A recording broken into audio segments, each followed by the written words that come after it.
Bismillahir Rahmanir Rahim. Alhamdulillahi Rabbil Alameen. Wassalatu wassalamu ala Sayyidina Muhammad wa ala alihi wa sahbihi at-tayyibin at-tahirin. Assalamu alaikum, my dearest brothers and sisters, and welcome to this episode of Shan Ramadan with me, Dr. Mehwish Akram Qureshi. I start with the name of Allah, and I testify that no one deserves to be worshipped except Allah, and Muhammad sallallahu alaihi wasallam is the messenger of Allah. Insha'Allah, in today's episode, I'm going to be talking about the chapter of Zakah. But before I start, I want to remind you with regards to the status of knowledge. Allah the Exalted praised the status of knowledge in Surah Mujadalah, Ayah 11. يَرْفَعِ اللَّهُ الَّذِينَ آمَنُوا مِنْكُمْ وَالَّذِينَ أُوتُوا الْعِلْمَ دَرَجَاتٍ, which means Allah raises the ranks of those amongst you who believed and acquired the religious knowledge. Moreover, the reward is immense, subhanallah. As mentioned by Prophet sallallahu alaihi wasallam, Ibn Majah related that Prophet Muhammad sallallahu alaihi wasallam said to his companion, "O Abu Dhar, if you go and learn one verse of the Quran, it will be more rewardable for you than praying 100 rak'ahs of the optional prayers. And if you go and learn a chapter of knowledge, it is more rewardable for you than praying 1,000 rak'ahs of the optional prayers." Subhanallah. And insha'Allah, today we're going to go through a chapter of knowledge. So think about the immense reward that is available. Now, paying zakah is amongst the greatest obligations. Prophet Muhammad sallallahu alaihi wasallam said, "Buniya al-Islamu ala khams, shahadati an la ilaha illallah wa anna Muhammadar Rasulullah wa iqami as-salah wa ita az-zakah wa hajj al-bayt wa sawmi Ramadan." The greatest matters, this means this hadith, the greatest matters of Islam are 5. Testifying that no one is God except Allah, and Muhammad sallallahu alaihi wasallam is the messenger of Allah, performing salah, giving zakah, performing hajj, pilgrimage, and fasting Ramadan. So linguistically, zakah means purification, tathir, and amendment, islah.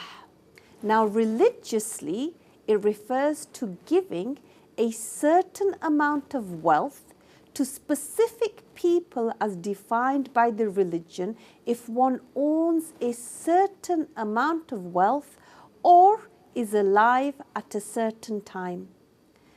Not paying zakah is an enormous sin.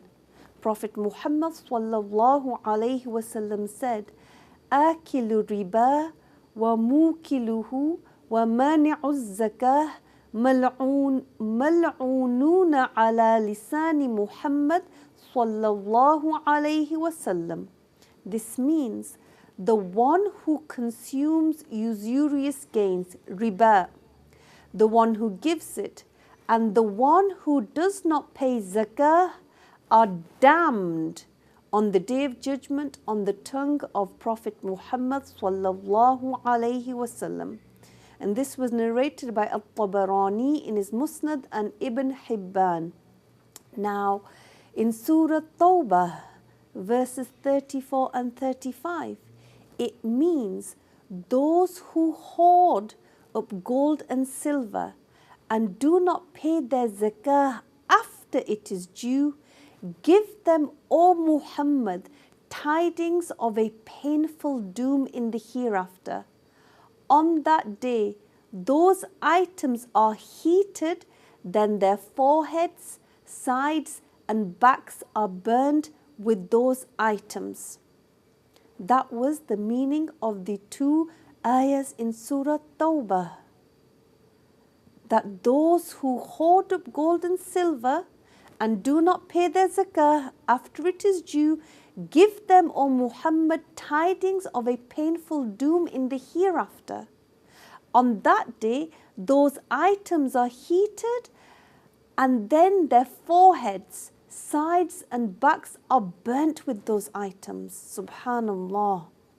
It is also mentioned in the hadith that on the day of judgment, the gold or silver upon which zakah was not paid will be turned into a large snake that will eat up the hand of the owner.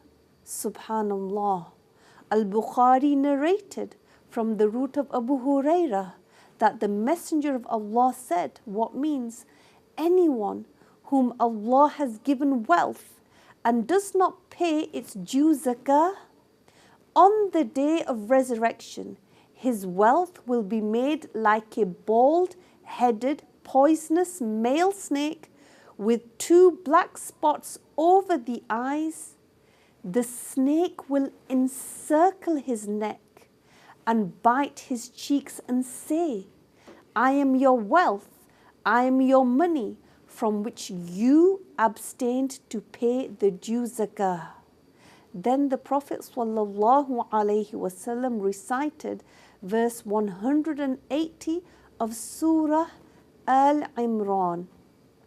Now, we need to obey Allah, our Creator, by following His orders and refraining from what He prohibited, because Allah deserves to be obeyed, regardless of whether one knows the wisdom or not. Hence, we have to be obedient to Allah by fulfilling the obligations and refraining from the prohibitions in all the aspects in our lives, whether or not we perceive the wisdom behind what Allah ordered us to do. This is a test for the slaves. The obedient ones who rush to obey Allah in everything become known, and those who do not also become known. The one who abstains from paying the obligatory zakah commits an enormous sin, deserving of punishment in hellfire. So one needs to learn the rules of paying zakah so as to fulfill this obligation in the proper way. Now, what is zakah due on? It is obligatory to pay zakah on the following: camels, whether Arabian or Bakhati, cows, as well as water buffaloes, and ghanam, in other words, sheep and goats, and naqdan, in other words, gold and silver, including the treasure troves and the jewelry made of either of these 2 metals, and crops. Zakah is due on crops such as wheat, barley, rice, chickpeas, beans, peas and corn, and fruits such as dates, raisins and olives, and solid materials that can be melted and reshaped. So this excludes liquids such as petrol and tar, and it also excludes materials which are not malleable, such as stones. Zakah is also due on trade articles, and these are the monies that are exchanged with the intention of profiting. So there is no zakah on the house that the person buys to live in or to rent out, nor is there zakah on domesticated animals other than the aforementioned, so long as they are not used for trade. It is a condition for the zakah to be obligatory on the aforementioned monies that they reach their known quantum, niswab. Now this word niswab or quantum, it might be translated as, I'm going to mention it throughout this episode, and it's the minimum amount of money or number of animals that are subject to zakah. So for example, the niswab for camels is 5. So if someone owns 4 camels, zakah is not due. If they own 6 camels, then of course zakah is due because they reached the minimum niswab, which was 5. So for camels, it's 5. For cattle, it's 30. For sheep and goats, it's 40. And for gold, it is approximately 20 mithqal, which is approximately 85 grams.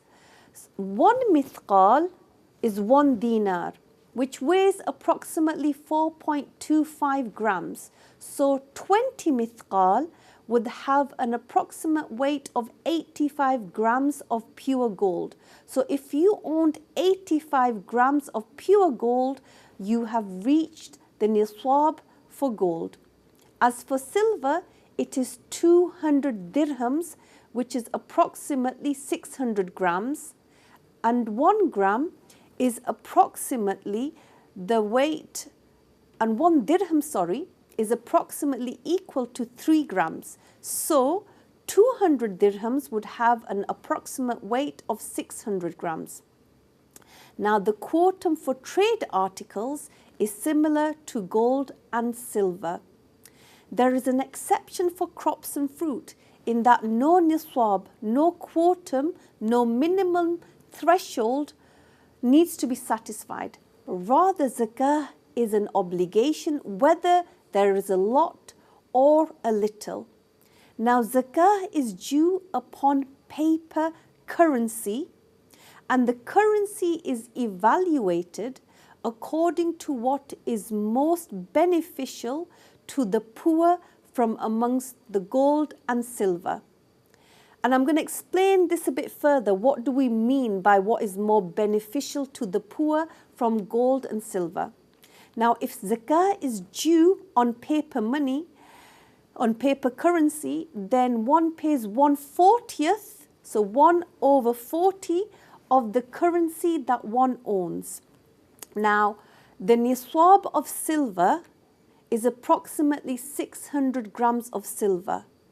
And 1 gram of silver, according to today's rate, is 80 pence.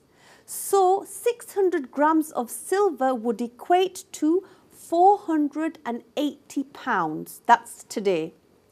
The niswab of gold is approximately 85 grams. So each gram of silver right now is 72 pounds. It's gone up. And this would equate to around 6,183 pounds. So clearly, the niswab of silver is 480 pounds and the niswab of gold is 6,183. So clearly, a person would reach the niswab of silver before he reaches the niswab of gold. And so by going with the niswab of silver, it's more beneficial for the poor when it's reached, because you're going to reach it quicker and then you would give zakah in that scenario. So I hope that's clear. Please listen to this episode again and again if it's the first time you're taking these details, and the episode will be uploaded onto the Iqra YouTube channel. So once this niswab is reached, then we let 1 lunar year pass, and then we assess after the passage of 1 lunar year, is zakah due? As in, do we still have the amount of niswab, the amount that's due? So zakah is due if one owns the niswab or the value of the niswab, that is the monetary value of it or the amount of it in animals. Other than that, this is in excess of one's debt, clothing, residence, furniture, horse, weapons, slave that is kept for service, and the basic needs of one dependents. Slaves don't exist nowadays, but when they did. So for example, let's break it down. So let's say in January, say 20th of January in 2025, I have £1,000, which is, I reached the niswab for silver. not gold, because silver was £480 and the niswab for gold we said was around £6,000. And this money is in excess of my debts, my clothing, my residence, furniture, horse, weapon, slave that is kept for service, and the basic needs of one's dependents. So here, I let 1 lunar year pass, which would be what? From January the 20th, 2025, I let 1 lunar year pass, which would be then January the 10th, 2026. Now I see how much money I've got. Imagine I have £200, which now is actually less than the quantum of silver, which we said, remember, is 600 grams of silver, which nowadays is £480. And definitely less than the niswab of gold, which we said is 85 grams, around £6,000. So here, no zakah is due, okay? No zakah is due. So I wait in terms of my wealth. I wait until I reach the niswab. And that from that point onwards, obviously it being in excess of my debts, my clothing, my residence, furniture, horse, weapon, slave, and what is kept for a slave that's kept for service, and the basic needs of my dependents. As soon as I reach the niswab, which we said it's better, it's more beneficial for the poor, it's £480, which we said it's 600 grams of silver. As soon as I reach that, from that, I let 1 lunar year pass, and then I see, in terms of my monetary paper money, my currency, how much do I have left after 1 lunar year has passed, and I reassess, is zakah due? Now, my dearest brothers and sisters, reaching the niswab, as you may understand now, may occur before Ramadan or after Ramadan. So zakah is not paid only in Ramadan. Okay, I just want to make that clear. Now, if in the previous example, after 1 lunar year, I have £700, which is in excess of my debts, clothing, residence, furniture, horse, weapon, slave that is kept for service, and the basic needs of one dependent, then zakah is due. I have £700. Yes, I reached the niswab for silver, which was 600 grams of silver, which is £480. But I didn't reach the niswab of gold, which was, we said, £6,000, because it's 85 grams of gold. But here, I see what is more beneficial for me to do for the poor. It's to go for the niswab of silver, which is reached, because £700 is more than £480, okay? But you have to see what the price of gold and silver is, because it changes with time, subhanallah. And this is the same with gold and silver. After 1 lunar year has passed on gold and silver, the due zakah is 1/40th of those amounts and proportionate to what exceeds the quantum, the niswab. Let me explain this. So the due zakah, the zakah due on the niswab of gold and silver, once it's reached, is 1/40th of the amount. And whatever exceeds this niswab is also subject to zakah. Zakah becomes obligatory on the quantum, on the niswab of gold and silver, once the person has owned them for 1 year. So let's say in January 20th, 2025, I acquired 90 grams of pure gold, which is above the niswab, because we said that's 85 grams of pure gold. From when I reached the niswab, so as soon as I got the minimum, which was 85 grams of pure gold, I let 1 lunar year pass. So I don't give zakah at that point as soon as I reach the niswab, no. Like with paper money, I don't give it as soon as I reach the niswab, I let 1 lunar year pass. And if I still have 85 grams of pure gold or more after the passage of 1 lunar year, then and I have in excess of my debts, my clothing, my residence, my furniture, if I have a horse, weapon, slave that is kept for service and the basic needs of one dependents, then zakah is due. And I hope that's clear. Now, the one upon whom zakah is an obligation has to learn what Allah obligated upon him so as to fulfill it in a proper way that is sufficient and to relieve oneself of the obligation of paying zakah upon its due time. Now, the zakah of fitr is also known as sadaqah of fitr, and it becomes an obligation upon a person by the dawn of the day of Eid. So, the one who dies or becomes poor before the dawn of Eid, or becomes a Muslim, becomes wealthy, or has a child after the dawn of Eid, is not obligated to pay.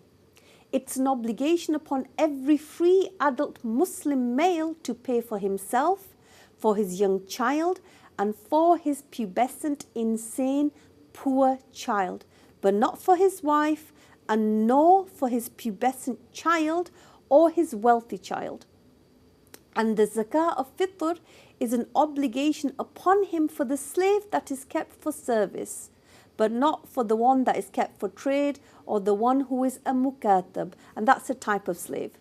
Now the wife, she needs to pay for herself, although she can authorize her husband to pay on her behalf, but she needs to authorize him to do that.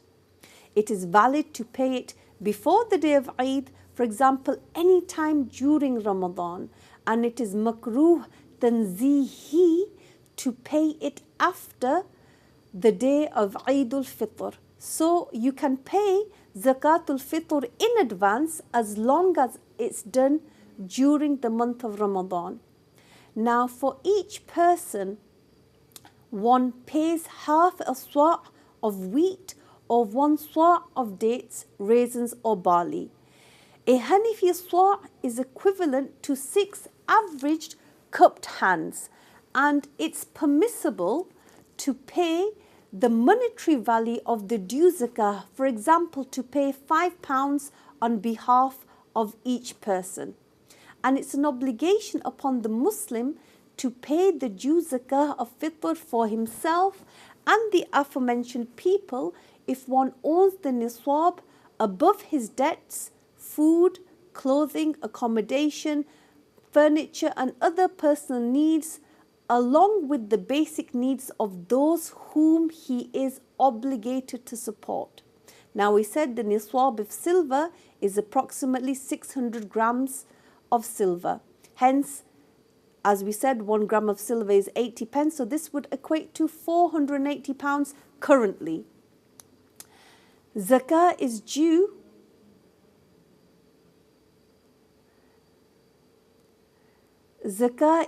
if one owns the quantum or the value of the quantum, that is the monetary value of it or the amount of it in animals or other than that. This is in excess of what I mentioned previously.